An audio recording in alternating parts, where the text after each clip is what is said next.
Elon Musk daddy has a subscription to myfamilypies.com. Oh no. Ricky Martin is living La Familia Loca. And Kendrick can give Kodak Black a feature, but he is not your savior. Let's go. I listen to the black guy who Gwen is tips. always on my coast.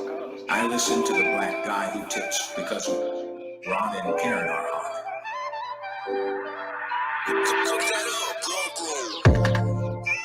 Right.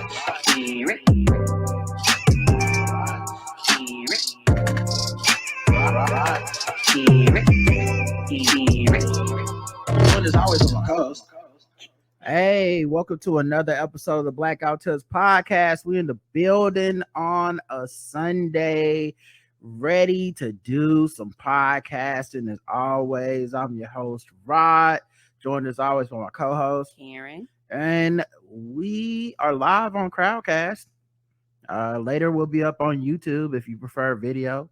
And of course, you can always find the podcast everywhere you get podcasts. Leave us a 5-star review on Apple Podcasts. It makes us feel all yummy inside. Okay, we love it when you do it. Don't you want us to feel good? We want to feel good. Okay, we like Halle Berry in that movie. In that movie where she fucked Billy Bob Thornton, it was like, oh God, that's some acting. Give this woman an Oscar. Billy Bob should have been his soda. I'm just saying, think about it. But yeah, man, make sure y'all leave us those 5-star reviews because it really makes the world go round, and we read them on our feedback episodes that we do every Saturday. And like I said, it's a great way to be in the community. The official weapon of the show is the taser, an unofficial sport, bullet ball, a bullet ball extreme. And before we really get started, I do want to say, many of you, I'm sure, remember Midwin Charles, who passed. She was a guest on the show before. She was a fan of the show. She was everywhere. You know, you look on TV, she was always giving some savvy lawyer advice. And they have set up a fund, a scholarship for her in her name to Syracuse University. So as a way to celebrate our past guest, Midwin's heavenly birthday today, please consider donating to her scholarship at her alma mater, Syracuse University, and help her friends and family create a lasting legacy. The Our Time Has Come Midwin Charles Endowed Scholarship is a developing scholarship which benefits underrepresented and first-generation students at SU. OTHC scholars have had 100% graduation rate since the program's inception 30 years ago. The scholarship is developing and it needs to raise $100K by September 2023. The fund continues to grow in gifts and pledges through generous donations from those who loved and admired Midwin. Donations are tax deductible. Syracuse University is a 501c3.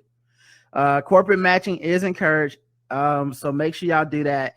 I'll put the link in the show notes. I have the link and I'll put it in the chat right now so that y'all can if y'all would like to save it for later to donate. But if you're on YouTube, if you're listening on Spotify or wherever you get your podcast, click the link. And like I said, Midwin was such a good person, and I think it's such a beautiful way to honor her memory because, you know, she exemplified so much about excellence and Black excellence and all that stuff. So and shout out to her sister and who's been a fan of the show, and shout out to Midwin, who was a fan of the show, and you know, and let's celebrate her heavenly birthday with something positive, something nice. There's so much bad shit happening in the world today. Let's do something positive, everybody. So yeah, make sure y'all do that. All right, let's get into the show, everybody. There's lots of stuff to talk about, but you know what we had to talk about first? Coronavirus. Again? Look, here we go again. We got variants. Really need to keep a mask on hand and follow the plan. Get the vaccine and second shots, whether woman or man. Black out who tips is doing their part, but the dummies expand. Niggas would rather believe a bunch of misinformation. Fuck y'all idiots not getting shots. Now we gotta regress. If we keep going in this direction, we never can rest. Never can get back to the lives we be living the best. Damn fool, stop the lying, stop the intubation crying, cause it's your fault that motherfuckers dying. Damn fool, stop the lying, stop stop the ventilator crying, cause it's your fault the motherfuckers dying. I do not understand this shit. I'm not a fan of this. We were like one win from the pandemic championship, but fuckers wanna leave it to game 7 with Giannis Delta Kumpo blocking forward progression and Chris middle fingers to your plans, man. Damn. Looks like it's no Drew holiday for you and your mans. I'm sick of black people dying for real, so I'm just writing this new piece to let you know how I feel. Coronavirus. Yeah. Fuck that COVID-19, it's unseen, it's creeping in the air for you to breathe, yeah. So fuck that COVID-19, it's unseen, it's creeping in the air for you to breathe, yeah. Coronavirus. Let's talk about the news. It's only a few articles. Number 1, sore throat and cough Sore throat and cough are the top symptoms that could be COVID. Now this is from the BBC, and no, I'm not talking about, the one that y'all have saved in your special folder on your computer. But call taxes. Yeah, so they took a survey of 17,500 people. That's a pretty big survey. It's a pretty big survey, and they figured out the top symptoms by percentage. Number 1, keep in mind, it used to be loss of taste, altered smell, right? They used to be number 1. Number 1 now is 58% sore throat. It's probably the variants have different effects and different stuff. And since that one BA.5 variant is now the dominant strain in a lot of places, I would imagine it's changing what COVID is. And keep in mind, COVID used to, the whole entirety of COVID from day one has been weird. Like the symptoms haven't always matched up. There's been predominant symptoms, but then people would be like, and also my toes is turning blue. It's like, what? Yes. Now it's COVID toes. You know, you're like, didn't know that could happen. So you just never know. There's still so many mysteries to this disease, and it's so sad. Headache is 50% basically. Blocked nose 40%. Cough, no phlegm 40%. Which is pretty consistent with the first COVID that started the dry cough. Yeah, I've been seeing people online that said they like the dry cough. They was like that shit is horrible. They said it says like sharks when you cough. I was like, oh no. Yeah, it seemed like a lot of people been having the breakthroughs lately because everyone took off their mask, everyone's back to partying, everybody's back to hanging out. You look on TV, sporting events, everyone's indoors, there's no mask, there's no social distancing. Just people are done doing that stuff. And of course that means if a variant that can evade the vaccines and the prior infections comes along, it's going to run roughshod over everyone.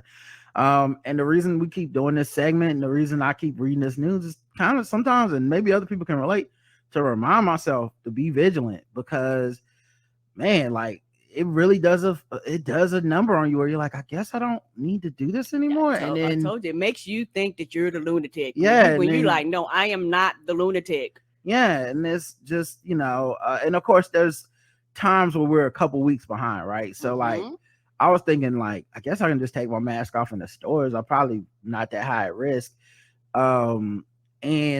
Which I never ended up doing. I always end up wearing my mask anyway. But it was like a serious thought that I was considering doing, and just it happened to be in one of those lulls between mutations to where the BA.5 started being dominant, and I started reading those headlines. I was like, oh, maybe not. 18 times infections, that's crazy. But anyway, runny nose 40%, cough with phlegm 37%, hoarse voice 35%, sneezing 32%, fatigue 27%, muscle aches 25%. So, and then the lowest one, this is what's going to sound crazy, right? The lowest one right now, loss of smell 10%. Wow, so people are like, everything else can function. Like I can smell and taste and shit. I got all these other symptoms. And it goes back to, this is why you can't find any cold medicine on the shelves right now. You go into anywhere, the fucking cold, cough, flu, all of it is gone, because some of these people actually have colds. But there's a higher percentage of people that got COVID, but they got the same symptoms as a cold. So they're treating it like a cold. And loss of taste isn't even on here. Isn't that crazy? Remember when loss of smell and loss of taste is number 1? Wow, that's crazy. And for the record, I don't know that there's a cold medicine shortage. Oh, I don't know if it's a shortage, but well, you keep saying, you say that every time we talk about this segment, 'cause but I know we saw that once or twice. I don't know that that's still happening. okay. So I haven't. I mean, that's a very anecdotal thing that you're saying, like it's a fact. Maybe there is a cold medicine shortage, but we might want to look that one up before we keep saying that over and over. So yeah, I don't see anything on the news about it. I think in January they may have been, but yeah. So I don't know. And there's something out of Canada talking about cold medicine shortage from 2 weeks ago. Let's see, 2 weeks ago. Yeah, Canada. So yeah, I don't see anything in the US about cold medicine shortage. Okay. No, and when I mean shortage, I don't mean like shortage, like some periodically. No, like, shortage means shortage, Karen. Okay. There's no way to not mean shortage. My bad. Well, when you're going in and it's not there, and then the next week is there, for a few weeks. We're just trying to keep it factually accurate here. Okay. We talking news. I just don't. I know that happened Yeah. to us once or twice that we went somewhere and didn't see cold medicine. Mm-hmm. I don't know that that's indicative of a shortage. Flat shortage. And I just didn't want to. We having real shortages every day. I don't want to add to no misinformation. Okay, yeah, because we do a segment called "We Ain't Got It," but apparently we got this. It, they just might be slow filling up your shelves, but it's there. It's there. I don't even know if it's slow filling up the shelves, Karen. I think we had a couple of times that we didn't see it, but according to at least unless you can find something more factual, I haven't seen anything about that. And I would have covered it in this segment if I had. LA County and the reason I push back about that kind of stuff is because so much misinformation is happening around COVID. Agreed. And stuff, and people are just saying stuff. People have things that happen to them anecdotally, like and they go on their platforms and then they share it as if it's something that's a fact. And if you can't prove it's a fact, or if there's not some larger trend, a lot of times it spreads misinformation and panic to people, and it makes people think these things are true. And I think we've been a pretty consistent source of things that have been factually true and reporting those things. So that's the reason I bring that up, is because I've listened to so many shows where someone goes, "Oh, I had a friend that took the vaccine and they said they got sick and had to go to the hospital." And it's never attached to like a trend. It's never attached to fact. It's anecdotal. You don't even know if that's exactly what happened. You're getting the third-hand information. No doctor told you that. You know what I'm saying? And so, but you listen to these shows and they'll say that and then promote like vaccine hesitancy or something. And so that's the reason it's like someone in the chat was like, "Wait, there's a shortage," and it's like, okay, yeah, I haven't heard that. So I just know we went that one time. It was like, damn, they ain't got no cold medicine in this food line, but that don't mean anything for the next block, the next store, the next anything, LA County on the verge of indoor mask mandates as deaths and hospitalizations rise. Yeah, I was seeing people. It's such a catch-22 for these Democrats that are in power in these places, because obviously people on the internet who, we haven't gone outside. We've been reading all this news and shit. A lot of us are like, just shut it all down, because we ready to shut it down. We've been living shut down. A lot of us are in privileged positions where we can be shut down. Agreed.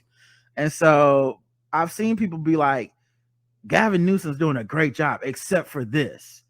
They need to go ahead and declare masking and shut everything back down. And the 2 points on that is, one, it's definitely a losing thing for Democrats. I don't know how it became this, but masking is definitely an issue that hurts them, because there just seem to be so many people who are just like, fuck it, I'm against this. Yep, I'm over it. Even Democrats, even people that it's just so many people that personally, because like, here's the thing about masking. No one's stopping you from wearing a mask.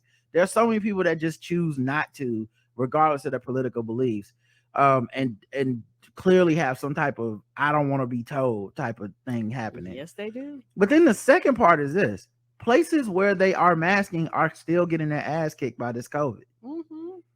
And I don't know how you reconcile that. Like, I don't even know what to make of that. When you see places where they're like, we do have a masking thing, and yes, it's still fucking ravaging us. Hospitalizations are up. Deaths are going to trend back up. I don't know what you do with this.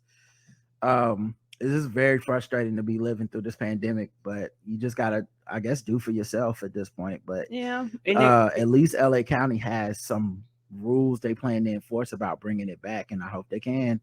and it's sad because this affects everybody, so it should be something for the community as a whole. Mm-hmm. But all the jurisdictions, federal, state, local, everybody's decided, and even people on individual levels have decided, fuck it.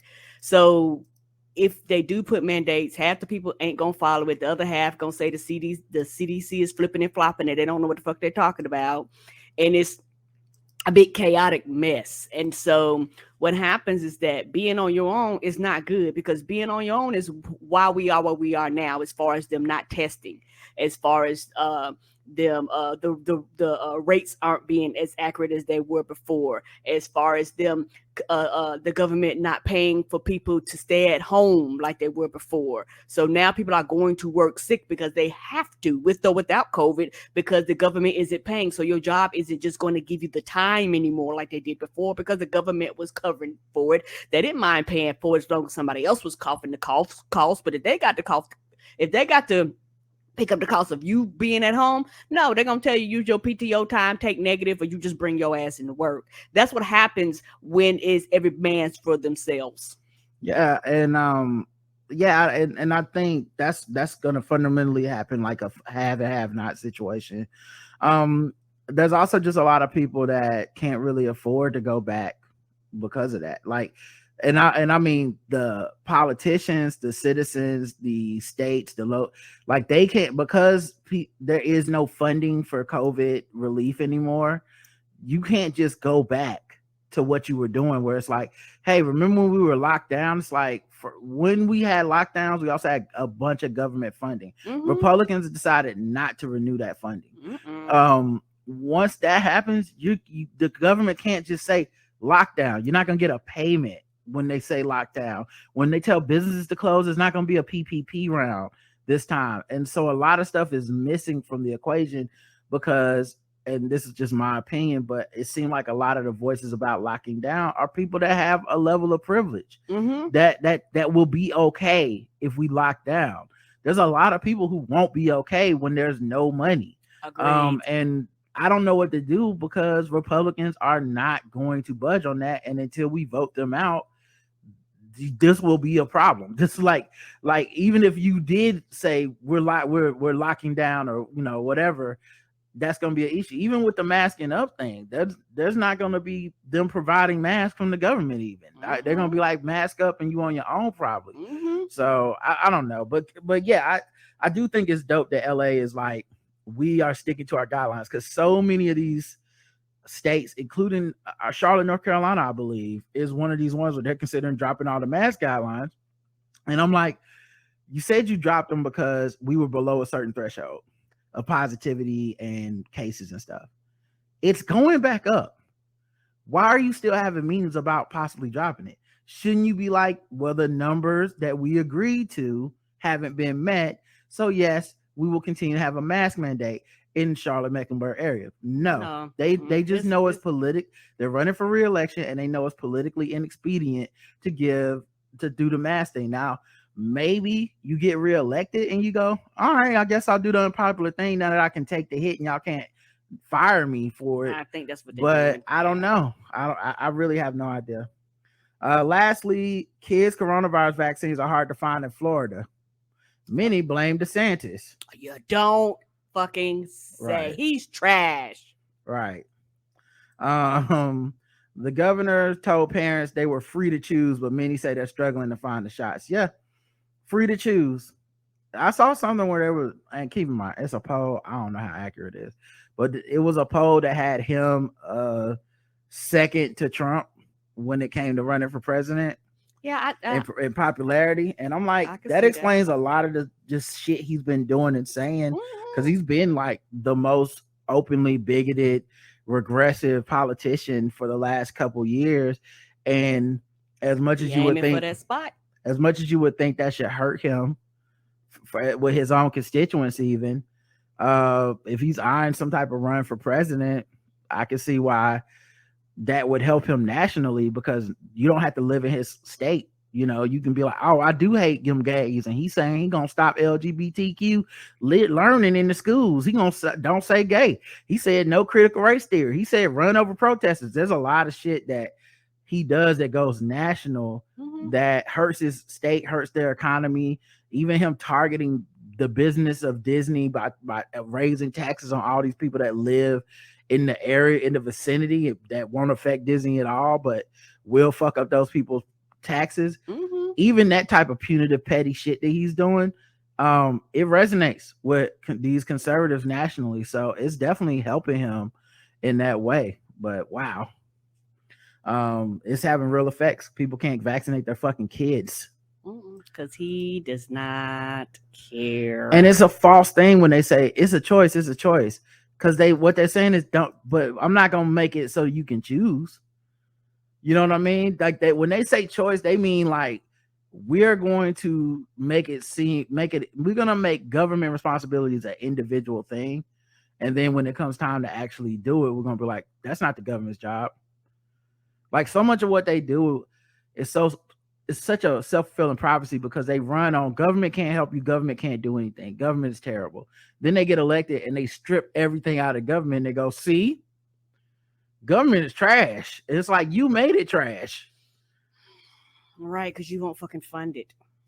All right, let's get into some other news. Betsy Devos calls for abolishing the Department of Education. You may know her from such hits as being the former education secretary. Yeah, she's trash too. Yep. She said at a conservative education summit Saturday, she believes the Department of Education should be abolished. Yeah, and I believe like that's been her plan all along to actually just crush the educational system.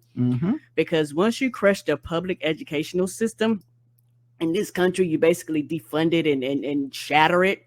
Now you can teach whatever you want to teach, basically, because you don't have like an oversight that will actually come down and crack down and be like, hey, y'all, you can't do this and you can't do that. And we have standards and all this shit. Like the whole purpose is to make it where basically every state does their own form of education, which is terrible. There does need to be a standard, like a national standard on education. And a lot of this will affect most children, because most children and most parents cannot afford private schooling, and they know this. So you're going to have a pushing of the money, leaving all these public schools and going into private school. And basically, if you cannot afford private school, your child just will not be educated. And the thing is, they want a dumb populace, because you need a stupid populace, a populace that's uneducated, a populace that has to work 3 and 4 jobs, doesn't have the time to vote, and doesn't have the time to keep themselves informed, so you can tell them what to do. Yeah. Also, this is just a long trend that Trump had of putting people in charge that detested the regulations of the departments they were in charge of. You know, it's like putting energy barons and the oil barons in the charge of the Department of Energy, stuff like that. And of course, they strip out all the T's, they strip out all the infrastructure because they hate it. And now that, you know, or if they don't hate it, they're willing to be such a shield for Trump that they'll defang the place. You know, it's Ben Carson in charge of HUD, and then you listen to his speeches and they're all anti-helping people, which is what HUD does, you know. And so, of course, she's anti-education. She said, I personally think the Department of Education should not exist. She told a crowd in Tampa, Florida. The big picture, the summit is part of the so-called parental rights movement, which arose in response to efforts to curb the spread of COVID-19 in schools, particularly mask and vaccination mandates. So it started with, you can't tell our kid to wear a mask, but it was, as always with the Republicans, they're so crafty, they're so good at this. It was just hiding the bigotry that they wanted to spread. So it was like, you can't make my kid wear a mask. Also, you can't teach my kid about racism. Also, don't teach my kid about gay stuff. That had nothing to do with a vaccine. That had nothing to do with a mask.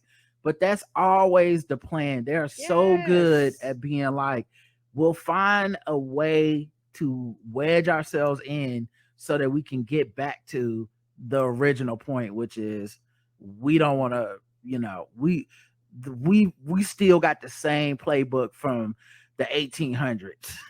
Oh yeah, and that playbook is like a Bible to them. They are religious about it, and it is no hold bars. And they go, this shit always works, and it never has failed us. And so we're going to stick to the plan no matter what happens. And we might take some punches, and we might have decades where shit don't run our way. But what we are going to do is stick to this motherfucking plan, and they did. Ivana Trump died from a fatal fall down the stairs at her home. I believe she's his like first wife or something. And I believe she's the one that accused him of sexual assault, which hasn't really been mentioned. She was married to him from 1977 to 1992. They shared 3 children, Ivanka, Eric, and Donald Trump. Previously, she said Trump wasn't the best husband to her. She acknowledged he was a great father and a lifelong friend of hers. But yeah, apparently they don't know what happened in her final moments. The owner at a nearby restaurant that she frequented said she looked unwell during his last time seeing her 2 weeks before she passed. She was in bad shape. She could barely walk. She didn't eat food. She took it home with her. He said, so they think maybe she had been ill or something like that. Yeah, and it just wasn't public. Yeah, she was found unresponsive in close proximity to the bottom of the staircase of her Upper East Side home. Law enforcement went to her house after receiving a welfare check request from someone concerned they hadn't seen her in a while. So she was pronounced dead at the scene. I was like, not to be too callous, but I was like, I wonder if there's conspiracy theories about this because when you report someone dying from blunt force trauma and related, like if this is like a motherfucker related to the Clintons in any way, there'd be a million QAnon type conspiracy message boards and chats and Facebook groups and threads and stuff. And you won't see any liberal sites do that. Like you won't see, like if this was somebody related to the Obamas or some shit, like Breitbart.com would be posting all kinds of like, what does this really mean? Tucker Carlson would probably be doing something on it, but Rachel Maddow's not gonna log on and be like, was she murdered? We'll never know. Conspiracy could go all the way to the top. And I just find that to be such an interesting juxtaposition because we truly are not the we go low, they go low people. And I'm not sure why people say that because to me, going low would be like they killed her. This is their Vince Foster type moment. And that's not going to happen here, Texas Attorney General sues Biden administration for providing for ordering states to provide abortions in emergency cases. That's right. The old exception thing. So this brings up a couple things. Number one, the limits of Biden's power are going to be tested. Correct. Keep trying to tell people we're not going to find a better way out of this than voting, and it's not going to be immediate. And I really don't care if you're mad. We're all mad. Right. Like people keep throwing that card out there like, I'm mad and Biden better do something. And it's like he does something and he goes, it's not enough. And then go, well, here's the reasons why. And they go, I don't want to hear the reasons. Okay, we elected Biden. He need to do so. It's like, okay. So he does something. He writes the executive order. He has Kamala go out here and meet with all these people that are AGs in these states and stuff. Cool. Next thing's gonna happen is it's gonna get challenged in the court. Mm-hmm. Once it gets challenged in the court, they're gonna try to bring it to the Supreme Court. Mm-hmm. Once it goes to the Supreme Court, that motherfucking 6-3 majority gonna come through, and they're gonna strike that shit and they're gonna strike the shit down. Now what? What's the plan after that? Right. Everybody got so sassy on Twitter this week because Jill Biden basically said this quote that's going around, which was, look, my granddaughter or grandniece or something was out marching in this protest and they dressed up, they do all this shit. And, I talked to her, I said, that's good. I'm glad you did that, but what's next? Right. What's the plan? What's the plan? And everybody got mad at her, like, bitch, ask your husband. It's like, well, her husband enacted a plan. Okay. So what she's saying is, and it's such a weird, I don't know why people object to this. It's such a weird, like, I'm not responsible for what's happening in my country as a citizen. You're responsible as a politician. You should fix this. I shouldn't have to do shit. And they got so offended by that. But when I saw this, it reminded me of how right she is, because there's this system in place to strike down what Joe Biden is even capable of doing. Correct. So then we need to the citizens, have to issue a mandate by voting, by getting these people out of office. Me and Karen just voted yesterday, and we early voted in our election locally, because all this shit starts locally. This is a state attorney general, so this is a local issue for Texans. You're going to have to issue a mandate by voting, and it's going to take a long time. They did so many decades of work in such a swift, like, very quick moment. And what a lot of people don't think about with the Democrats is that Democrats undid a lot of Republican work.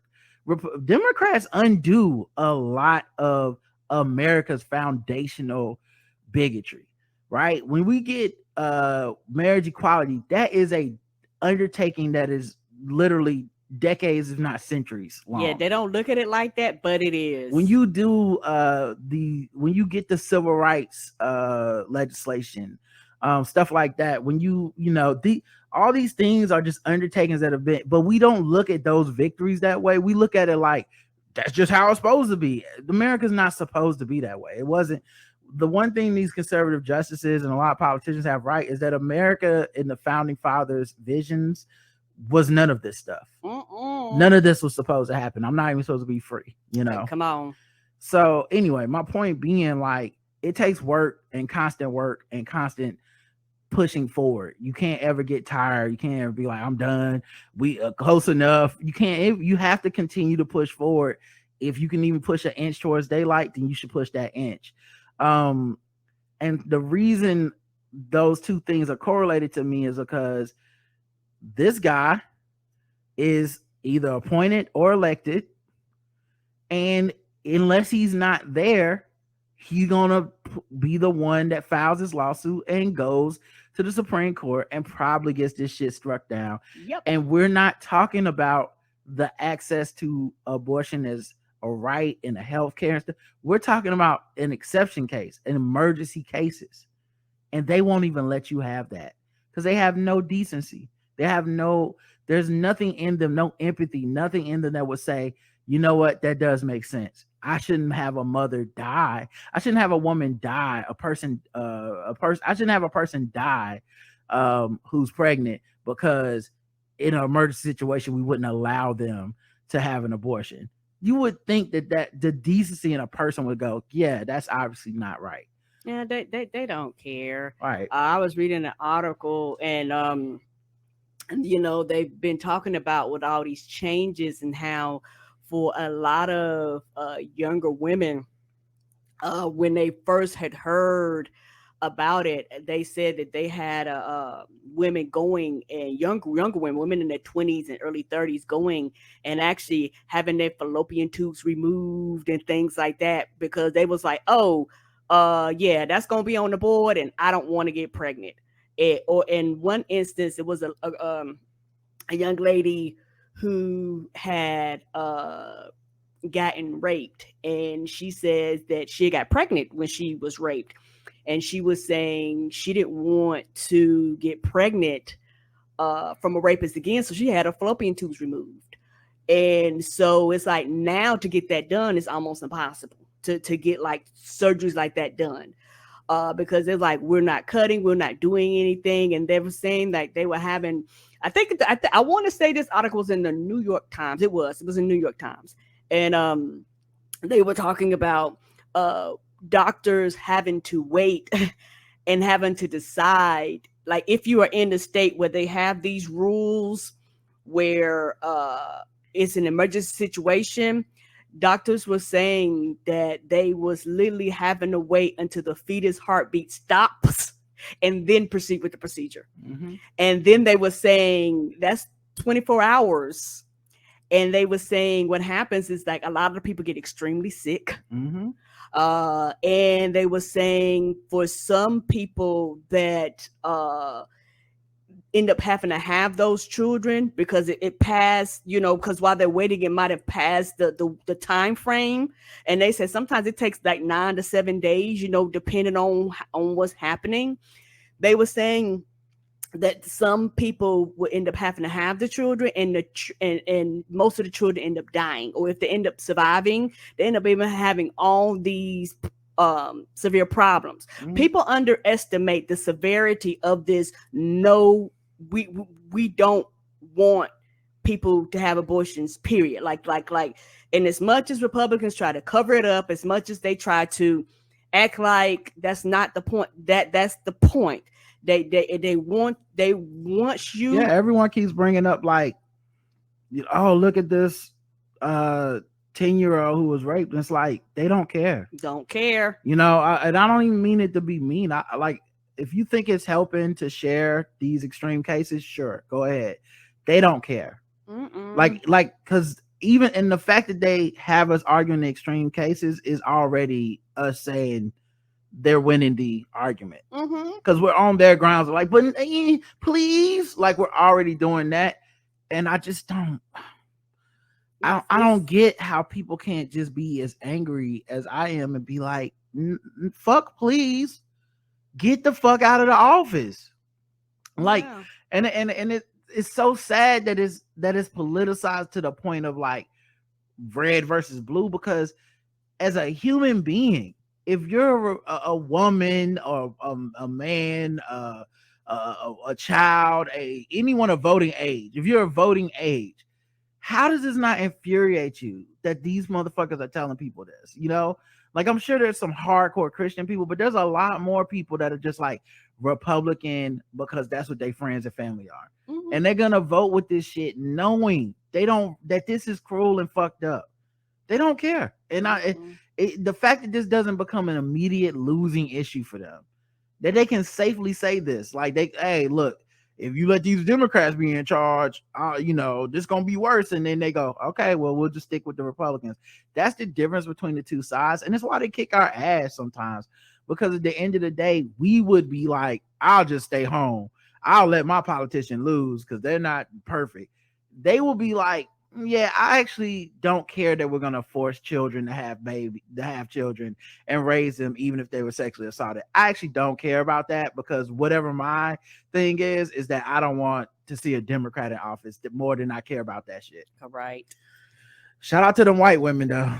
See what that percentage look like this midterm. Right. That's gonna be a hell of a motherfucking exit poll, boy. I swear to God. Let's see. Republican Senators Marco Rubio and Kevin Cramer introduced a bill requiring child support at conception. It's called the Unborn Child Support Act. It aims to provide financial support to pregnant women. Here's the thing. I was thinking about this. I read so many articles on this for this show that I don't ever read on this show.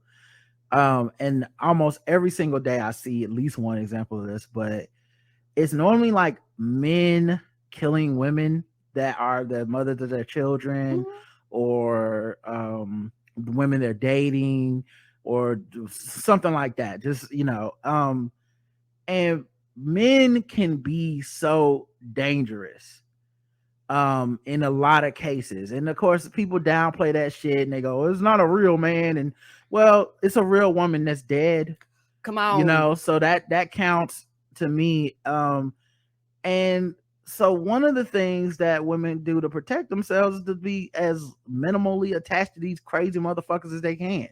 You know, whether it become a person in a relationship that all of a sudden becomes abusive, or whether it become a person that, you know, stalking you, whatever. And one of the things is, I don't want to have a child with this motherfucker, because maybe it's going to lead to me having issues, and I don't want them to even know I was pregnant or whatever, right?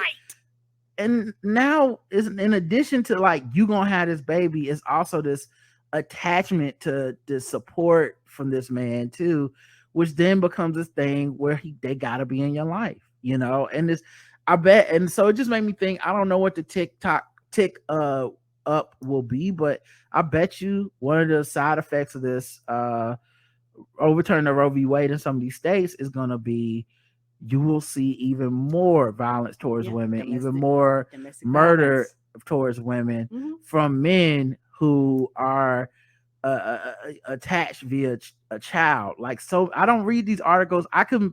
It could be its own podcast if I just said every day I'm going to wake up, find the articles about some man that went and killed his family or killed his baby mama or kidnapped his kids or some violent shit. Yes. It could be its own show, and it would not work the other way around. Like, I would not find enough articles to match if it was like women doing this to men.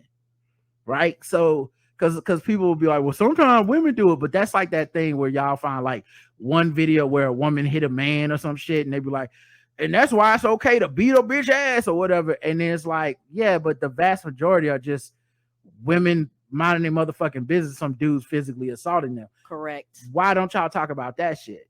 Right? That's not a real man. We dismiss it. Right. So it just made me think that'll be another side effect, is attaching these men that, because keep in mind, if it wasn't up to this law or whatever, because they didn't pass this law before this Roe v. They didn't even attempt, and this probably won't pass, but they didn't even attempt to try to pass this before Roe v. Wade was overturned, meaning they never gave a fuck.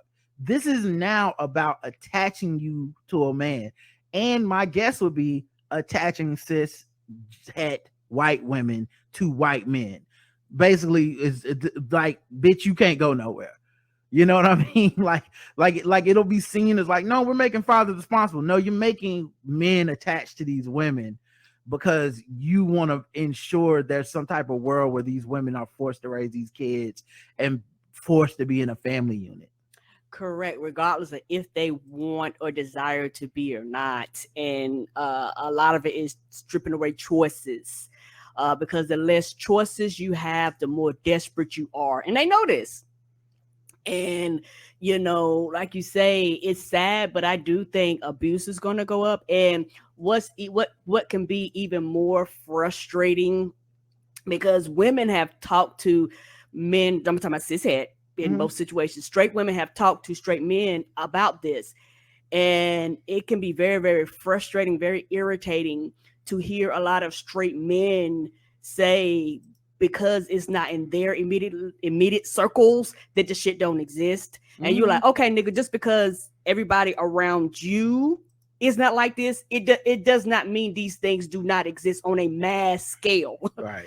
You happen to keep yourself around decent, good people, and I'm glad you take care of your responsibilities. But there are a lot of motherfuckers out there that don't give a shit. They don't care. They wake up every day going, I'm gonna beat this bitch's ass, and they beat her for the time they wake up to the time they go to sleep, all day, every day. Also, they say you don't know people like that, but what men don't talk about is men don't share shit like that.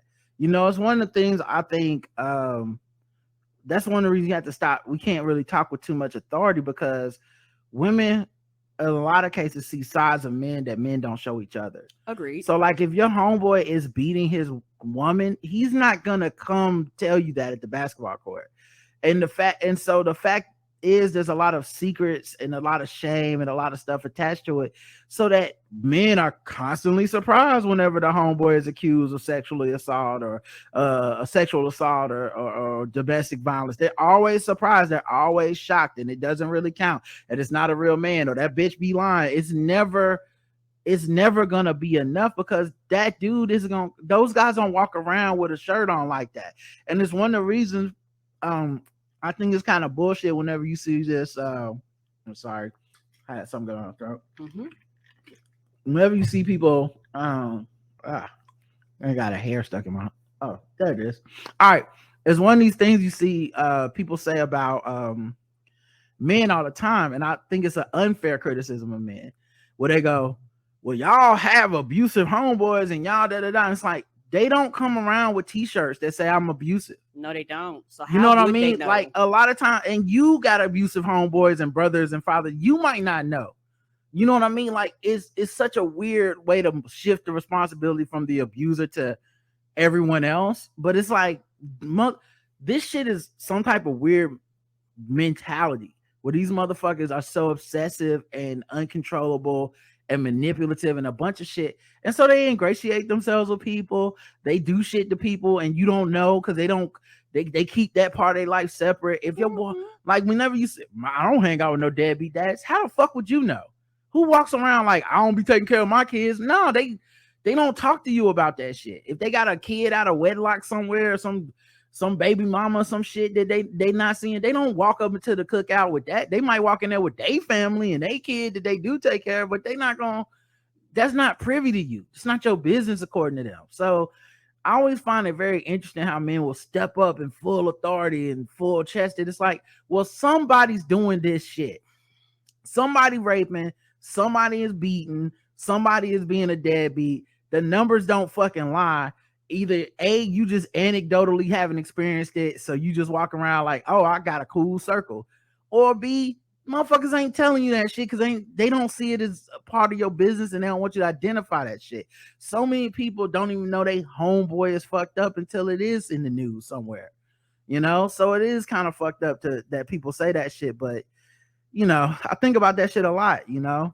I try not to harp on the show too much. It's a big downer and stuff, and niggas get super fucking defensive about it. And I can understand. And the thing is, this is the way I see it. Since you don't abuse, you don't understand the mind of an abuser. And so in your mind, because you don't abuse, a lot of times you might even miss the signs because you don't function in that world and you don't understand. Because people that abuse, like you said, they don't wear t-shirts, they don't tell you they abuse, they just do shit in silence. And then this is if it comes out within their lifetime. Yeah, we always want to see it as like the moral high ground. Like, I'm such a good person, I would know. You know, and of course, like Greg said in the chat, you always know a little bit. Bullshit. Because if you know a little bit, that is the currency of masculinity in America and probably the world over. We talk and normalize abusive talk all the time. Like things that are fucked up. Men talk about being fucked up all the time, but it's under the guise of course, I don't do that. You know what I mean? Like, how many rap songs talk about bitches and pimping and shit, but we just go, yeah, but not for real. It's entertainment. Don't use those rap lyrics in the courtroom. You know what I mean? Like, no one's walking around like, no, actually, I do. I hit my wife all the time, guys. What's going on? Y'all trying to play basketball today? Like, that's not how the conversations are happening. And I think trying to prescribe that, like, we all know shit always is to eat one. It's either the virtue signal, like, I'm special and I'll be knowing, or it's the, you know, way to like blame everybody else. Like, y'all know when y'all don't do nothing. There are times when people know when they don't do shit, but that ain't, that's not every day, everybody. A lot of times people don't fucking know because men, you know, men can be friends forever, don't even know each other's house is. Don't know their kids' name. Like, y'all, like, because I'm a woman and I try funny. Y'all, men are very weird when it comes like that. Like, y'all have to have a very close relationship before you kind of get into that. Most dudes know, they know each other, but y'all don't do what a lot of women do, which sometimes can be irritating. What's the very first thing when women talk to women, cishet women? First thing they won't know, are you married? How many kids you have? A lot of times that is not the first thing the dudes talk about when they get to know each other. Right. It's just crazy that people, it's I don't know. It's just something I think about a lot because it's so rampant. And yet at the same time, it's like this hidden thing that's happening. And I think a lot of this stuff about abortion is about getting white, straight women under control. And the rest of us are just, you know, whatever. They don't, like, they're going to catch a lot of other people with strays. But if you think about what they're trying to pass, Ted Cruz is not concerned about the lives of children. He's concerned about the control of white women's bodies and making a man have to be in proximity. That's my guess. Oh yeah. Kodak Black arrested and charged with possession of a controlled substance and trafficking oxycodone. Oh. Yep. His lawyer said never judge a case based on an arrest. There are facts and circumstances that give rise to a defense, especially in this case. We negotiated a $75,000 bond. We will move forward with resolving the matter quickly. I like that. Ballalert.com said, hopefully Kodak can beat the charges and get back to his music. Is that what we hoping? All right. Yeah, I guess. Let's see. Lauren Boebert's gun-themed restaurant closes. Lauren Boebert is a Colorado, I think, congresswoman or something. I know she's a Republican. She's a like super gun nut. So she had a gun-themed restaurant called Shooter's Grill. And it was gonna be like, you can bring your gun up in here, and then we love guns. We got gun-themed food and drinks and shit. And she then had to post, there's a time and a season for everything, and God has called us to focus on our time and energy elsewhere. While Shooter's Grill is closed, stay tuned. The Shooter's brand isn't going away. There are exciting things in the work. Many with a political agenda will try to spin this happy transition into something that's not. Rest assured, we will not allow them to steal our joy for all that this restaurant has meant to our family. That's who I was in there, you and your family. Yeah. That was the problem. What the fuck we talking about? Y'all couldn't get nobody else to come in there. Also, I'm not trying to eat at the OK Corral. Yeah, I'm not trying to be in there and the servers got a gun, the guests got a gun. I mean, we have a goddamn shootout in this bitch. No, thank you. Established in 2013 in Rifle, Colorado, the restaurant served mostly American fare, according to menus included in Shooter Grill's Facebook page. Servers were allowed to carry their own firearms. Oh, I was bullshitting, but for real. For real. With many carrying semi-automatics. Can you imagine a motherfucker with like an AR-15 on their back? Can I take your order? Actually, am I supposed to take your order? I don't want no problems. You fuck around and don't tip. Oh, you gonna get shot. Right. What's the menu gonna be like? The headshot. Try to point blank potatoes. Try to 80 caliber. Yeah. Yeah, it's weird because they're gonna have a special 120 rounds for the 120 bullets that you got. Yeah. What is this? Yeah, it's funny because I'm looking at the menu and very little is actually gun themed, which is kind of a waste. Oh, that's a bullshit. Why are Republicans so bad at being creative? Because they're terrible. I know, but why? You know what I'm saying? Like, because if you wanted to do it right, you would have your plates with guns on it. Shit, I would have a plate shaped like a gun. Like, look at this uninspired shit. Shooter breakfast, 2 eggs your way, double stack flapjack, 2 sausage links of bacon, ham steak or sausage patties. These names ain't even cinnamon creative. roll. Here's one. Here's the clever one. French toast. They marked out French and put rifle toast. This was just the same thing as freedom fries. It's bullshit. Biscuits and gravy, oatmeal. M16 burrito. That got to be a gun. Yeah, I'm assuming the M16 is a gun. Yeah, even though that's not clever, they just do M16 in front of a Dorito. Yeah, there's nothing else. Theme rifle breakfast is just the name of the restaurant. Somebody said stand your ground beef. I like that one. Yes. Big Bang omelets and skillets. Wild Westerner. Oh, bullseye. That's one. There's not enough. 6 shooter, which is ham, sausage, onions, mushrooms, habanero, jack cheese. Okay, is that even 6? 1, 2, 3, 4. Yeah, that's 5 things. What? What?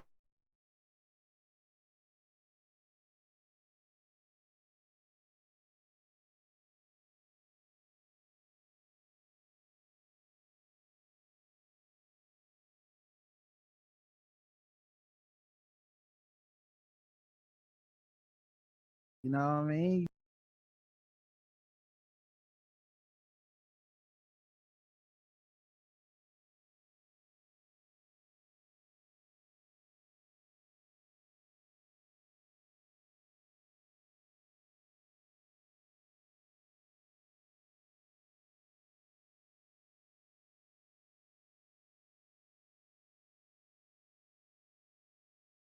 Sorry about that, but yeah, the mashed shooter potatoes are great with red blood gravy. Would be, mwah, you know. The Bloody Mary and everybody else in the classroom. Oh, The- oh man. But yeah, so it's closed. Which I mean, good riddance. It's sad because the comedic part of me is just like, I'm just mad that y'all didn't live up to the potential of the name. Right, there's so many gun jokes y'all could have had there. Right. You know, like what a terrible, what a waste of puns. Right. All right, let's see what else is happening. Biden drops plan to name anti-abortion lawyer backed by McConnell as judge. Good. Glad he dropped it. It'll be funny if this means now all the nominees that he has will be challenged. Yes, sir. And that we won't really get the appointments that he wants now. But the reason this was dropped was actually because Rand Paul and Mitch McConnell disagreed, and so that's why I was dropped. And I'll take any good news. I don't care if that's because they're fighting. Good, fuck them. So I'm glad that it got dropped, because obviously I don't want this person to have any power. But yeah, I do wonder what this means for Biden's administration as far as Kentucky goes. That's true. Yeah, so we'll see. Let's see what else is happening. Herschel Walker's son slams Kehlani, claims she called him an asshole at Starbucks. This guy does a lot. He's too much. When you gonna talk about, if too much was your a dad's face, extra kids? It was him. It'd be him. Yeah, He talked like a 20-something-year-old. I'm like, oh my god. Well, he's 22. Okay, yeah, and not that like not just the way he talk and his cadence. Mm-hmm. I'll just say in his voice. I'm like, you sound like a very, very young white woman. Where you're like, oh my gosh, would you please shut the fuck up? He's a conservative social media influencer. He had noticed that the coffee house had LGBTQ pride flags in the window, and so he was going to start recording the flag, for content. It's like, oh, I'm at Starbucks, they got flags, and I'm sure he was gonna make a video about something to liberals.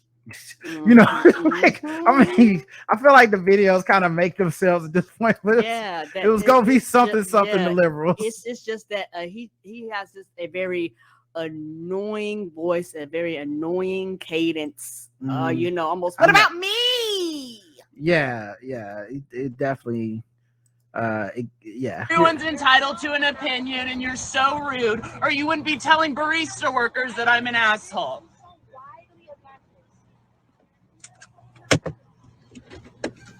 Ma'am, you don't need to tell baristas that I'm an asshole because I have an opinion. Get your drink and go away. I can have an opinion like everybody else. Why are you entitled to an opinion and not me? You want to tell baristas I'm an asshole? Yeah, I'm telling them to be. Well, guess what? You're the asshole. You are an asshole. He is so mad that she disrupted his little video, but honestly, I feel like he's using it for content even now. Yeah, and he's happy that this happened. Like, this is better than what he was planning on doing for sure. Yes, it was. Get your drink and go. Get your drink and go. You can have an opinion. I can have an opinion. If you can have an opinion, I can have an opinion, ma'am. If you can have an opinion, get your drink and go. Get your drink and go. So Kehlani later put up a video addressing what happened too. I wasn't gonna say anything. I wasn't gonna address it, but I think we should tell the truth. I was in the Starbucks line this morning. I know you've all seen the video by now. Let's talk about it. I see behind me that kid Christian Walker visibly losing his shit in the car via my two mirrors. I'm not screen recording, but doing this on his screen to zoom in and film the Starbucks workers and film all the flags that are in the Starbucks windows. This Starbucks is covered in gay flags, trans flags, like American remix gay flags. I see him losing his shit the whole time. Mind you, it's going slow as shit because there's so many people in the line. He proceeds to get to the little order box thing and is clearly harassing whoever's behind the order box thing and like going back to his phone like, and I'm like, oh, I feel like this man is gonna fucking come up to the window and harass all these workers. Now, I go to this Starbucks often and I also know and can visibly see that everybody that works there is like of color and a lot of them, can't assume these things, but seem queer to me. So I get to the window and I'm like, yo, just letting y'all know, the guy behind me, that's that like Republican Trump supporter kid who has a habit of like harassing. So she basically trying to warn them this motherfucker's about to come harass them, Right. which he probably was about to do. Yes. Because I mean, why else would he be there? Because my thing is this: let's say he was offended by this, he would have just pulled the fuck off. You know what I mean? It's like, You oh don't have to God, give him your money. it's like whenever I see a Confederate flag at a place, I don't go, oh my God, let me record this, and then I'm gonna talk to the people, and then I'm gonna pick get some my content shit up and I leave. Yeah, so he probably was about to straight up harass them if he was recording all that shit to do some type of video or something, or he was gonna use their faces and their logos and all this shit as part of his TikTok, and then go home in the comfort of his own home when he wouldn't have to be confronted and then be like, blah blah blah. But then he seen Kehlani and was like, okay, I can make content out of this, and he knew it was Kehlani because he put it in the description of his video. Yes. Seeing, you know, this community, even though he's a part of it, that just blows my mind. I'm like, watch out, because he's coming up here with his fucking his phone ready to record. They're like, yeah, I know that kid. I'm like, yeah, like he's a fucking asshole. Like, because I've just watched him be an asshole for the last 10 minutes, right? Now, he didn't start recording when he actually started speaking to me. When he actually started speaking to me, it was, bitch, you're holding up the line, bitch, da-da-da-da-da, all this, bitch, that, right? At this time, I am on the phone with my therapist, having a virtual therapy session, coincidentally talking about people misplacing anger when they're mad at something else. And I'm just having this aha moment with my therapist. And I'm going, I know what you want to do. You want to get a reaction out of me so that you can go viral, and then you can post this as some kind of take on people with my political stance or assumed political stance, and people from my community, people like me, etc., etc. Lo and behold, I get on the internet. There's this much of the interaction posted. And what is it? Leftist singer. Right. So it's all content to him. Mm-hmm. But yeah, and then of course he went home and made like another video. So Kehlani, a leftist singer known for being very woke and super tolerant, told a... So immediately it was just content. You know what I mean? Yes. Like leftist singer and all this type of shit. Just, and it's funny because like, what about your dad not and his secret kids? Like, you just took a couple weeks off of the internet out of nowhere because it's all an act. Oh, there's nothing real about him. There's nothing real even about the way this. he talks and his cadence and everything is like always on. And I tell people like that I don't vibe with, because I was like, you have to be off sometimes. Yeah, it's all an act. Yes. Barista today that I was an a-hole while we were in the drive-thru together, so I had to set her straight. Ma'am. First of all, that ma'am is such a struggle. Ma'am, you don't need to tell. When he first gets out the car, ma'am. Like, when you think about how he was talking that shit just now, he's like, I had to set her straight. And then they cut, ma'am. Yes, it was chest then. Like, he didn't start with that, like, I'm going to set you, ma'am. And first of all, ma'am it's not even like a set you straight thing. It's like a very respect. Ma'am, you don't need to tell baristas that I'm an asshole. The rude and nastiness is actually good. They think it's a good deed because anybody who disagrees with them is a bad person. Baby, we were getting a coffee in the drive-thru and you were so triggered by my presence. All right, so I find him annoying too, but that is just hilarious the way he reframed that. And especially listening to like how she explained it, it's all calm. It's all like she's not shaking. She didn't even seem angry.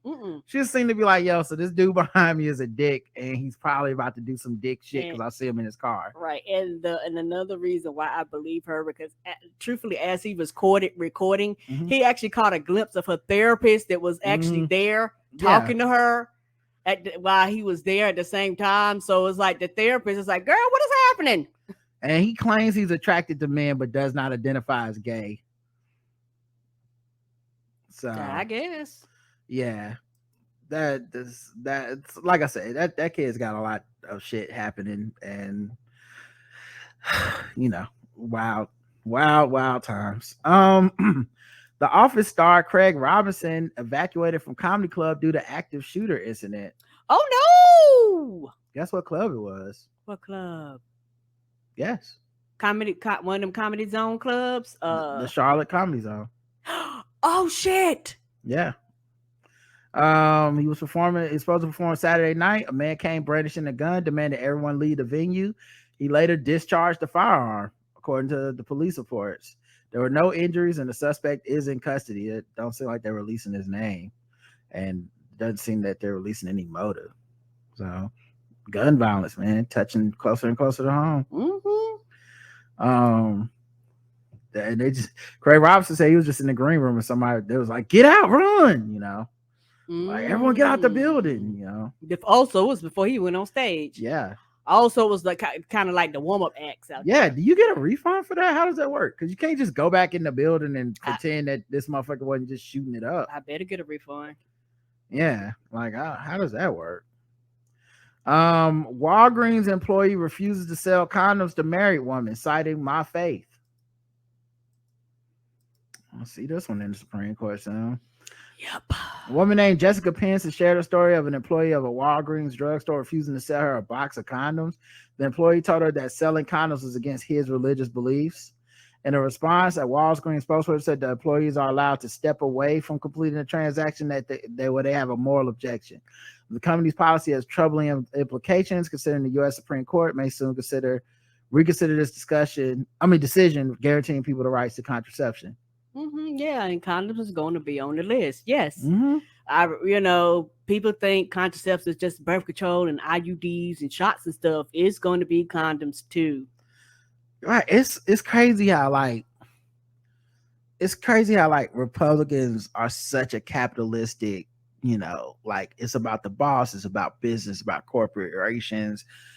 It's such a capitalistic enterprise. And then at the same time, the idea that some clerk making $7.75 can tell you, the person that is the customer, what you can and cannot do in your bedroom because of their religion is batshit crazy. Don't give a fuck and about if this your was a religion. Muslim person saying this, they would be ready They would lose to their shit. burn down a mosque over this shit. Mm-hmm. They would be talking about Sharia law and this is America. We have freedoms. It's so the disconnection is just it's unfathomable. Sense. Unfathomable. It does not make sense. I don't care what your religion is. I can't sell those to you. He replied, "We can sell that to you, but I will not because of my faith." She said, "That's none of your business." And he said, "Well, I'm sorry. This is what my faith demands." She said, "You're not sorry." And is this a thing? Does he think he's the only Christian on earth that sold some condoms? Like what? What is your faith exactly? You know what I mean? Like, what's the difference between your faith and every other Christian that's ever had this job and been like, yeah, somebody bought condoms today. Somebody got birth control. It's not my business. Mm-mm. And my thing is, okay, bitch, get somebody over here that can sell the shit. Ain't nobody got time for you. Yeah, and what happens when you have a labor shortage? And there's not a exorbitant amount of employees that can just sell it. True. The clerk called over for a manager who signed the clerk out of the register, and the clerk reportedly left the area with a smirk. The manager then proceeded to sell the condoms. Then Pence left the store. Another customer named Alec Jeffrey followed her into the parking lot. He'd overheard the conversation with the clerk, had seen the clerk smirk, and told her it's complete bullshit. Mm-hmm. And you handled that way better than I would have. Yeah, he doing it because he can. Yeah, that's one of them. They had the right one. That's not really a compliment. That's one of them. You know. Ooh, God bless you. You know what that really means. It couldn't have been me. You know, that kind of shit. But yeah, I get. It's crazy. And I gotta say, it would have to be very frustrating as a manager. Mm-hmm. Because you're like, Nigga, I don't want to have to sign you out every fucking time a contraceptive come up here. Do your goddamn job. You can't work here no more. Like this, like I got other shit to do. I got a cash register shit to manage, and now I got to worry about every time somebody come up here. You don't feel like ringing up shit. Yeah. I got to come over here. That sounds great until you in court or you get fired for violating their religious freedom. Right. That's why I say it's some bullshit. Yeah, some bullshit. Vote, niggas, get your asses out there and motherfucking vote. This is dumb. Fucking with black people. Fucking with black people. Fucking with black people. Fucking with black people. Let's talk about fucking with black people today. We go around the globe, find different arguments, make us feel fucked with, and assign point scores from 0 to 100, intervals of 25. Today's contestants, everybody. Gwen Stefani accused of cultural appropriation for dreadlocks in a new video. I guess she didn't learn from Adele. She was in Sean Paul's new Light My Fire music video, and it's landed her in hot water. In the clip, the No Doubt front woman wears dreadlocks and a dress in the colors of the Jamaican flag which swiftly sparked accusations of cultural appropriation on social media. No one can appropriate a culture the way Gwen Stefani does, one person tweeted, sharing the images of Stefani sporting cornrows, henna, and more in past videos. I mean, it's definitely some very 90s, like 2000s. We let this slide back in the day type of thing. But also, like, I know black people that have done this shit too, you know. Just not from Jamaica. That's not from Jamaica, right? So I don't. Yeah, like I said, the niggas, I don't know your rules. Your rules are everywhere. Beyonce does it, it's fine. Somebody, so and I hate to be like this. I don't care. I mean, there are certain things where yes, it makes you mad, but y'all make up your rules according to if you like them or not. So also, I don't know what your rules are. I'm also not sure if people were mad as much as it seemed like people had jokes. Gwen Stefani went back to her Jamaican roots. Nature is healing. Like, you know, this is kind of like when that person shared that article, my tweet in that article, and said it was outrage. I'm like, I'm not outraged. Some folks called out her traditionally black hairstyle. Gwen Stefani even has dread-like twist in that video. I'm proper screaming. She has seen all the tweets saying her cultural appropriation era is missed, and she said, bet. As a South Asian grew up in the 90s, I feel her current appropriation is cheating on us. How could you, Gwen? I thought that Bendy was forever. Yeah, I think people wasn't really mad. I think it just all right. Anyway, 0 to 100. Oh, 0, because I don't care. Because when it comes to cultural appropriation, people make up their own rules about this shit, y'all. And like I said, niggas get mad, but niggas of the Wu-Tang Clan, that's not our shit. So I mean, I really do feel like that, and everybody makes an exception for that. So I don't know the rules, y'all. Yeah, I don't. I mean, I'm not. It's not my thing to be fucked with about. I just think, you know, we've done this show enough times that I don't think it's really gonna. I don't know how blatant it would probably have to be like blackface before I would be like, God damn. Correct. For the most part, it's just like extreme, right? Kelly Rowland reacts to viral video of racist Sesame Place character. So this mom shared a video of her black daughters at a parade with some Sesame Street stuff going on. And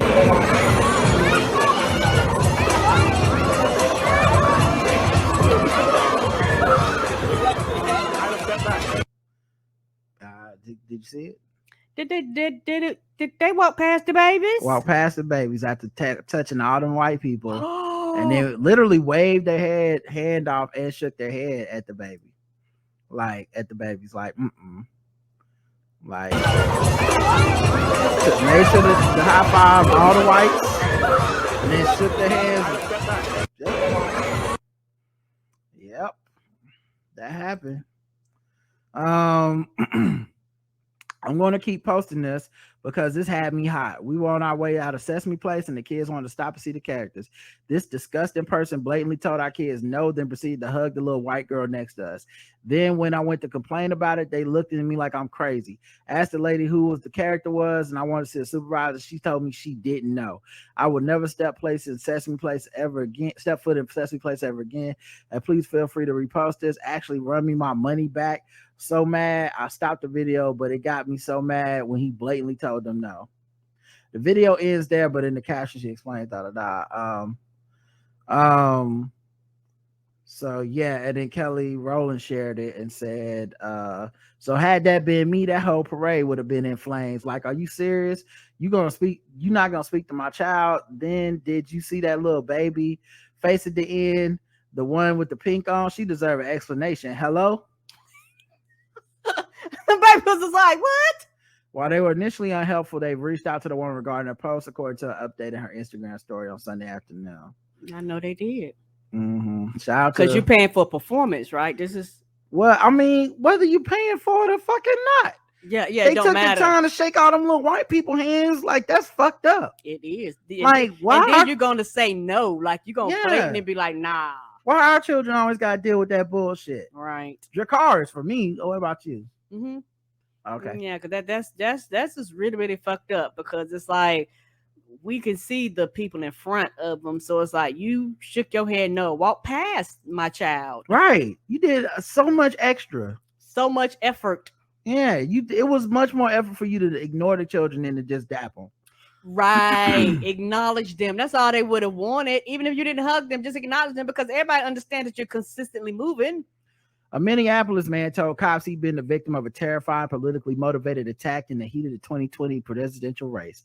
His camper van was set on fire because it displayed a Trump flag, and the flames had spread to engulf other vehicles and his garage, which itself had been spray painted with graffiti supporting Joe Biden and Black Lives Matter, just weeks after a local police killed George Floyd.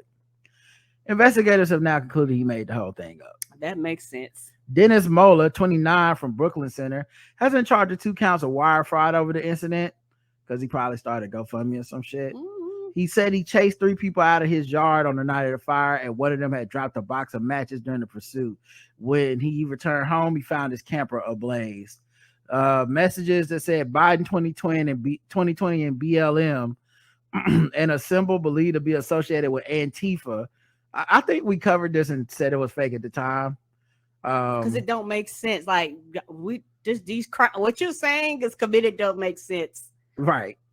Like, I mean, that's about the time that woman said it was a crime and spelled her name backwards across her forehead, and you was like, ma'am, right, at least take the time to spell your name right. Yeah, black people we don't even fuck with Antifa. Mm-mm. Like, those three things would not. Those 3 groups don't really fuck with each other. Like, Antifa's not a pro Joe Biden thing. Mm-hmm. Black Lives Matter is not really Antifa or Joe Biden. And people that fuck with Joe Biden not really fucking with Antifa like that anyway. Right. Like, it's not these motherfuckers do not share. No, most black people go, Antifa, who is that? Right. Who auntie is that? That's what they're gonna look at you and say. They ain't never heard of nobody's Antifa. Right. Like, I don't know.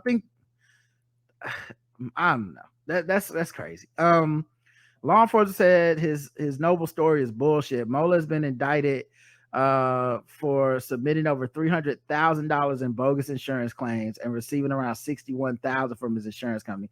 Shout out to that company. I know the whole time they was like, so explain it one more time. What happened? And you know what? As soon as this came out, they was like, pay us all our fucking money back plus interest. Right. In reality, he started his own property on fire. He spray painted the graffiti on his own property. There were no unknown males near his home. Better still, a fundraiser set up to support him after he suffered what the page calls a hate crime, led him to receiving $17,000 in donations. Woo. He is the father of 2 young children, a hardworking man, devoted man of God, and a vocal supporter of President Donald Trump. Okay. I mean, listen, they learned how to grift from Donald Trump. Dennis installed a Trump 2020 flag on his truck, and due to the spray paint left on his garage door, Biden 2020 BLM, it's believed he was a target for his patriotic support of our president. His alleged stage hate crime came a year after Jussie Smollett hate crime for stage. Okay, why did they bring that up? What does that have to do with shit? It was like that nigga lying and he lying too. It's the same, y'all. Yeah, I mean, look, maybe there's a chance that he's telling the truth, but we know if that's the truth, we know who probably did it. Hey! I see this motherfucker right here got some kind of flag for Trump. You know we don't fuck with no Trump. Pass the spray paint.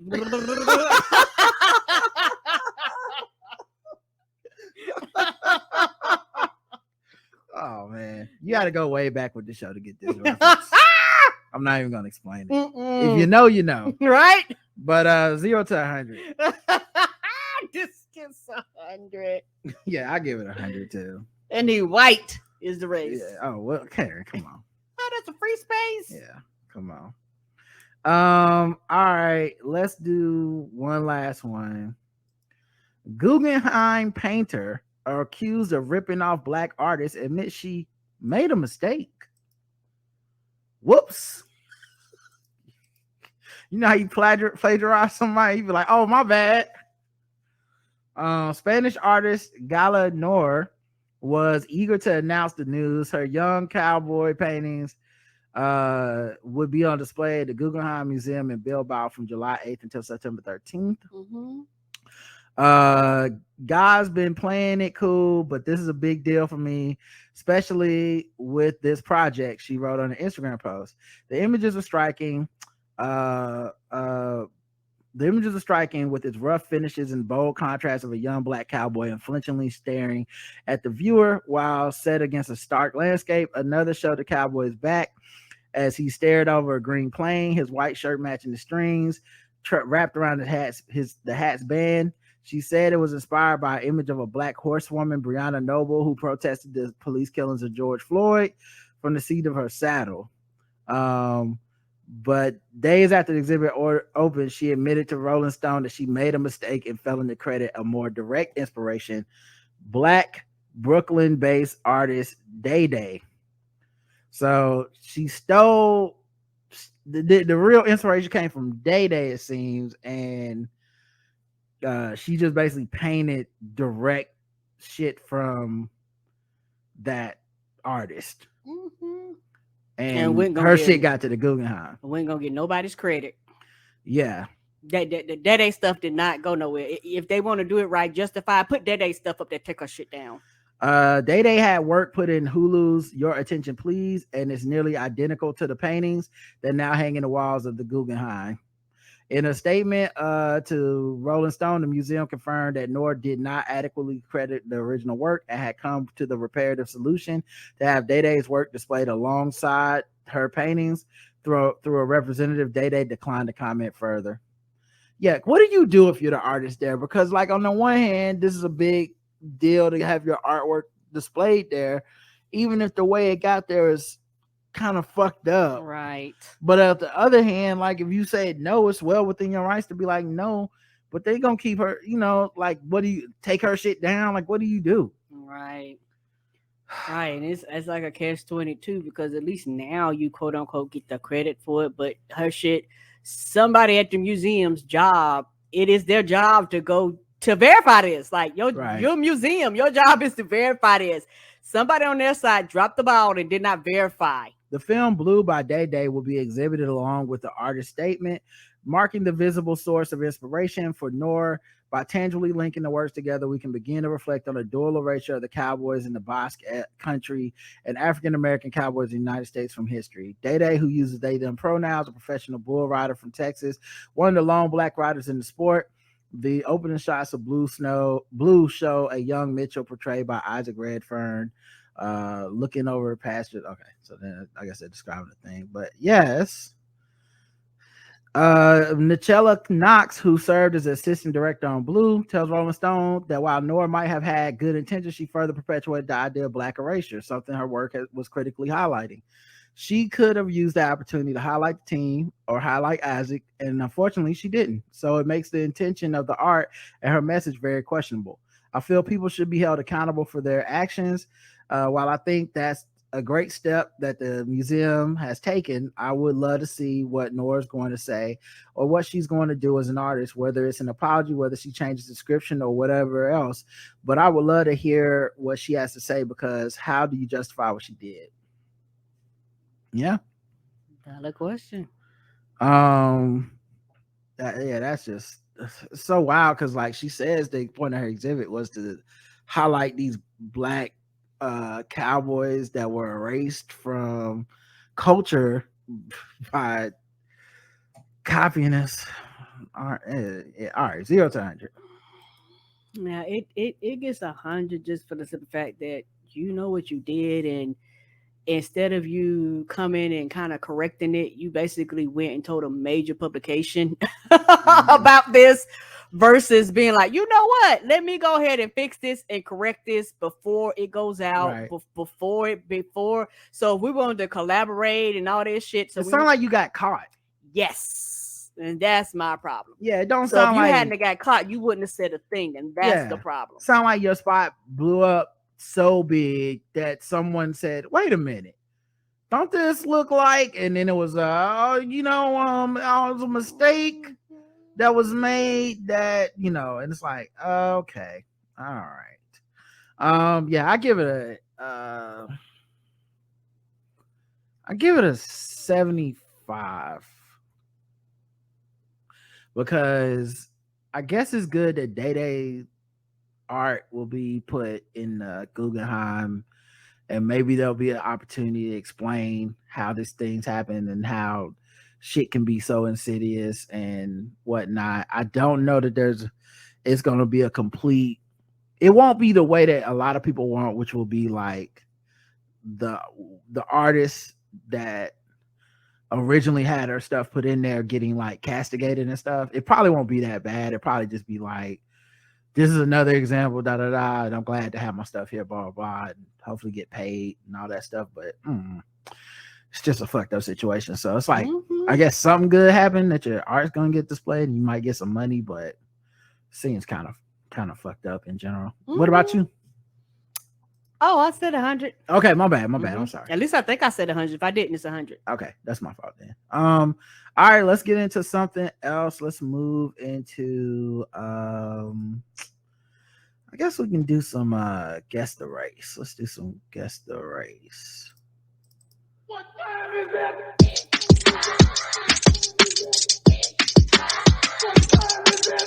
It's time to guess the race. It's time to guess the race. It's time to guess the race. It's time to guess the race. All right, guess the race time, where we go around the globe, find different articles, and guess the race of the people involved. Today's contestants, Karen, and the chat room plays along. All right, let's see here. A man dies after drinking a whole bottle of Jaegermeister in 2 minutes. White. In a bid to win 10, pounds in South African liquor store challenge. A man has died after drinking an entire bottle of Jaegermeister. I just said that. The local resident, who has not been named, drank the whole bottle of the 35% spirit before collapsing. He visited the store in Mashamba village in Limpopo and took part in the challenge to see who could drink a bottle the fastest. This is a dangerous contest. Like 35% is high. Radio station had somebody die from drinking too much water. Yeah, they Y'all did. trying to drink Jaegermeister? The prize was R200 in cash, which is around the equivalent of 10, pounds. Which I don't know what that is in dollars. After falling to the ground, the man aged 25, the man aged between 25 and 30 was rushed to the hospital where he was pronounced dead. An inquest has now been opened into his death. Footage shared online shows people cheering and clapping as he gulped down the German digestive. After finishing, he was seen swaying side to side and propped up by a friend. Police spokesperson Brig Motlafela Majapello said police in Waterval outside Louis Trichdart had opened a case of inquest following an incident on apparent misuse of alcohol that took place at one of the local liquor outlets at Mashamba Village. where the patrons allegedly participated in what they call a drinking competition. The winner, who will consume the entire bottle of Jaegermeister within a specific time, was going to get the 10 pounds. One of them immediately collapsed thereafter and was taken to a local clinic where he was certified dead. Also, like, were they paying for do they pay for the Jaegermeister? If you how does it work? Mm-hmm. Like, because is the store just giving away Jaegermeister? Because then what's their business model? Mm-hmm. Anyway, guess the race, Karen. Oh, I'm going white. I will be shocked if it's anybody but white. All right, let's check the chat room, see what they believe. I don't see Afrikaans white, black because whites are born being able to do that. Jaegermeister white, Charlize Theron white unnamed, in Karen's voice, we're not gonna take it white. Jaeger bomb blew up his life white. All Jaegermeister related activities equal white. All right, looks like everyone went white on this except for one person, and the correct answer is black.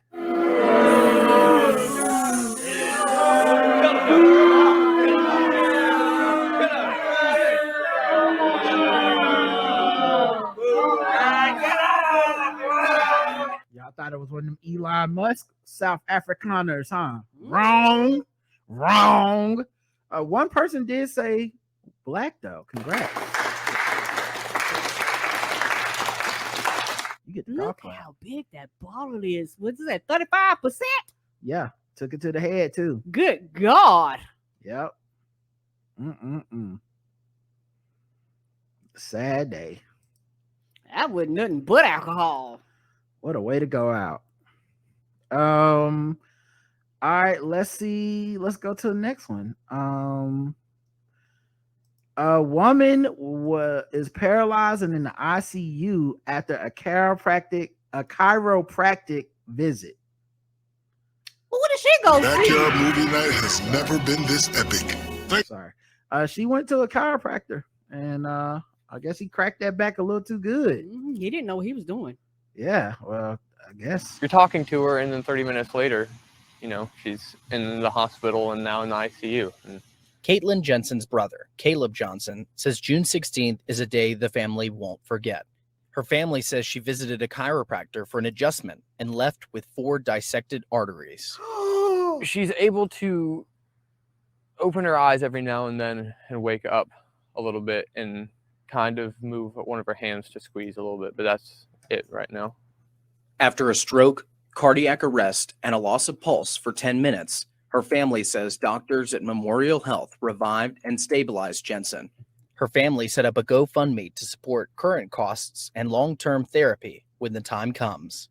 It's huge just to know that people are out there supporting as we try to get her into therapy and things, I talked to Dr. Steve Vernacki, a chiropractor who told us Jensen's condition is incredibly rare. Those dissections will oftentimes produce symptoms of headache and neck pain, which then obviously will very typically drive people to a doctor's office. Once they've gone to the medical doctor or chiropractor, the likelihood is that, unfortunately, a stroke is going to happen. Sometimes it's as simple as going to a hair salon and having your neck tilted back in that bowl for an extended period of time where they're washing your hair, or it could just be some horseplay or who knows what. We reached out to the chiropractor Jensen visited. He told us he couldn't comment on any of his patients, citing HIPAA. No, because he's going to have a lawsuit. All right, Karen. Guess the race of the person who got paralyzed from the chiropractor. White. All right. That's one way to blow that back out. Let's see what the chat room has to say. Was there a name? It didn't. They didn't. Caitlin Jensen is her name. Okay. White. Black folks use prayer first. White. A lot of whites on this one. White. The correct answer is white. Everyone got it.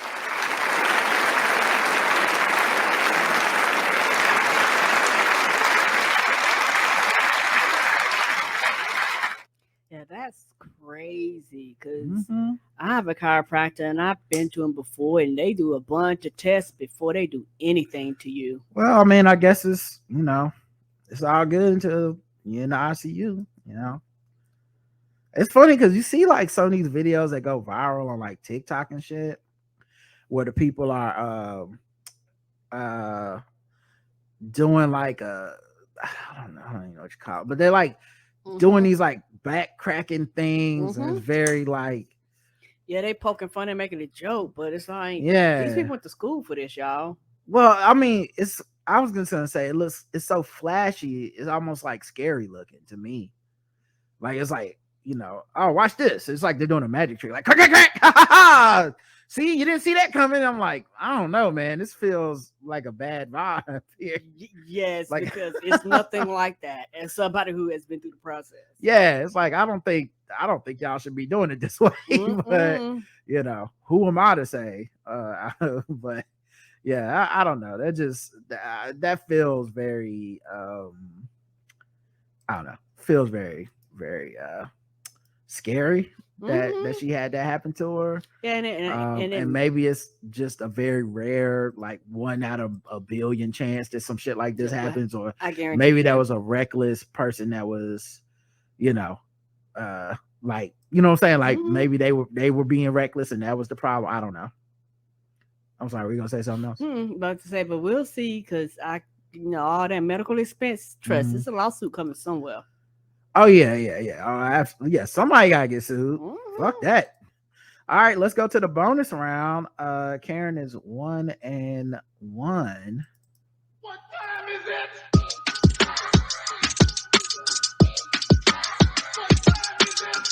It's time to guess the race. It's time to guess the race. It's time to guess the race. It's time to guess the race. That's right. Karen is 1-1 going into the bonus round. Are you feeling kind of nervous? I am. I mean, how could you have known it was a black man that took all that Jaeger to the head? I mean, it's Jaeger. Yeah, like it's not your fault. Don't feel bad about that. Niggas not supposed to do stuff like that. I mean, 35%, goddamn. All right, here we go. Kidneys probably shut down. Everything shut down. He died. Texas family dines at North Carolina Waffle House and then robs it. Oh no! As I like to call it, Tuesday. Texas family sat down for a meal at a Waffle House in North Carolina Monday before robbing it has been arrested. Not the whole family. The heroes. You know what I say? The family that robs together. I don't know. Bobs together. I don't know. The Hillsborough police announced the arrest of the suspects on Wednesday, saying they received assistance from the Cleveland County Sheriff's Office and the U.S. Marshal Service. Well, that makes sense. I've seen The Fugitive. And he's like, I want y'all to search every roadhouse, in-house, outhouse, Waffle House. Oh, found them. Police identified the suspects as Tamiko LaShawn Jones, Tony Eugene Lemon, both of Marshall, Texas, and Diamond Walton of Longview, Texas. They're each charged with robbery with a dangerous weapon, conspiracy to commit armed robbery, and defrauding the innkeeper. You left Texas to come all the way up here to rob the Waffle House? It could be worse. It sounded like they're all adults. I thought there would have been some children in on the robbery. Like maybe pulling a gun out their pampers. Police said the suspects have similar outstanding charges from an incident in Minden, Louisiana, a few days before Monday's robbery, and they could be hit with additional charges. So they robbed another Waffle House or something. Yeah, that sounds like they going across the country from Texas just robbing. Yeah, it's like that movie I just watched where they robbed all them banks. The Hell or High Water, except it's Hell or High Waffles, because they just robbed. They just go around Waffle Houses. Oh no! Can I get you anything else? Yep, everything in that register over there. Police said the suspects are part of a family of 6. Also, there was other people. It might have been some babies. Oh, it might have been some babies in that 6. Who entered the Waffle House in Shelby, North Carolina for a meal before committing robbery. After a brief meal, Lemon drew a handgun, demanded money from the restaurant employees before fleeing to a nearby gas station. The suspects left in separate cars. One, a burgundy Ford F-150 truck with Texas plates, because they didn't want to be no mysteries. And the other, a newer model Ford Fusion sedan with Texas plates. Well, yeah, y'all letting them know you from Texas. Yeah. Everything big in Texas, and apparently robbing too. All right, Karen, guess the race. Oh, black. Karen's going with black for these people. Yeah, they like them smothered, covered in Trump. Oh, them niggas. What in the Coen Brothers movie is going on here? White Negroes. People still getting these guesses in, I guess. Mm-hmm. I'm gonna go white again. Okay. Oh, with them names? Black as the tire on those trucks. Black. The correct answer is black. You got it, Karen.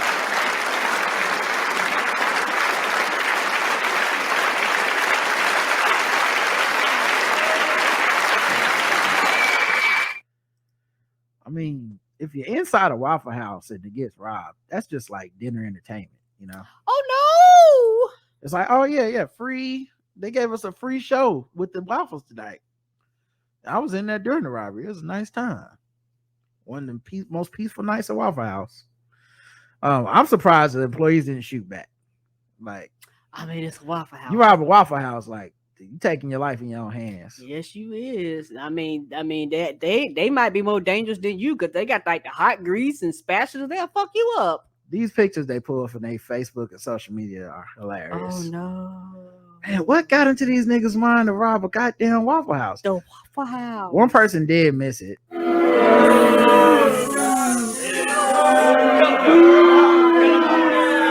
Waffle House ain't got no money in the register. You know? I've never met a white Tamika. Right, I agree. Yeah, I can see robbing Arby's because they might have some drug money in the back. Oh no! Now if y'all was saying it was going across the country robbing Cracker Barrel, I would say white.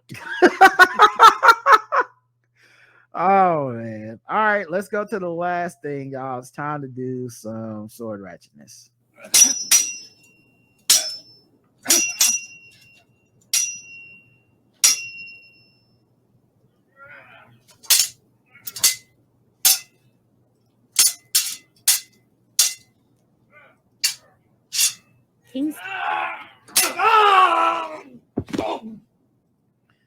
So at Ratchetness, we go all around the country, find all around the world, find different articles about people with these swords out here, and we tell y'all what's happening so we can get these motherfuckers off the streets. I'm sick of this shit. October is Domestic Violence Awareness Month, and today in Mental Health and Me, we're talking more about the issue and what goes on in your mind. Wait, that what? allows cycle that occurs when people experience. Why is this not going to the story? All right, well, I'll just tell you. A Douglas County man. I guess they just thought it was tangentially related, which it is to domestic violence, but it's not the story that you wanted. Yeah, Douglas County man who attacked his wife with a samurai sword has been sentenced to 14 years in prison. No, they taking it seriously. Oh, yeah, listen, we love it. We love to see it. It's what we deserve. It's what we need more justice like this. Honestly, life in prison would have worked for me too.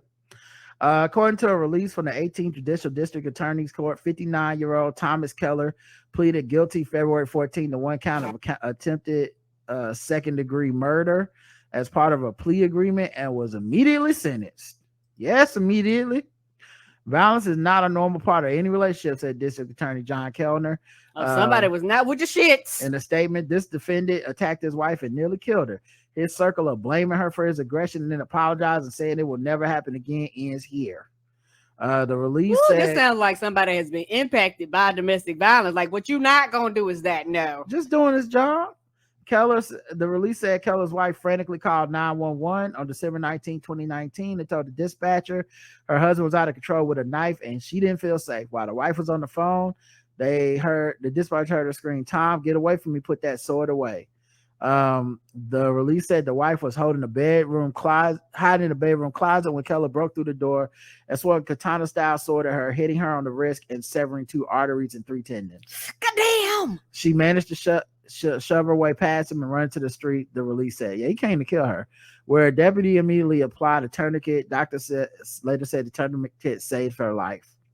Other deputies found Keller in the house and took him into custody after a brief standoff. This defendant has been previously charged with felony domestic violence with the same victim and received treatment. Yet here we are in court sentencing him again after another domestic violence offense. Yeah, like I said, it's repetitive, and this right here is an example of somebody like let's say go back to that abortion shit. You go, well, yeah, if she was to get pregnant by him, she may already have children by him, which they're not saying, but if she was to get pregnant by him, this will forever tie them together. Yep, you took it full circle. That's exactly what I was gonna say. This is the kind of shit I'm talking about, where you become attached to this man and you got to deal with this shit for the rest of your fucking life, you know? And it's like, yeah, this man could have killed her. And how many women have not had this person's babies? You know what I'm saying? That to avoid this kind of shit. And it's so funny because how many times do people blame the victim in these situations? It's like, well, she should have known better. What was she doing dealing with him? You can't just be having a baby by anybody. Well, a lot of women have not been having a baby by anybody because they've had that right, that choice. And now people want to take that right away, and that choice is going to have consequences that, you know, that people, I think, are even more than what we even talking about. So, all right, y'all, that's it for today's episode. We appreciate you for listening. We do. Don't forget to go and celebrate Midwin Charles's heavenly birthday by contributing to the Our Time Has Come Midwin Charles Endowed Scholarship for Syracuse University. The link is in the show notes. You guys are such great givers. You guys are always giving and supporting us. And Midwin was such a good person, and you know, I think her being a fan of the show and us being fans of her and being able to have that time with her is something that will always be precious to us. And we thank y'all for you know, for spreading the love, spreading the joy, and being such a dope fan base. So until next time, I love you. I love you too. Mwah. Bye, everybody.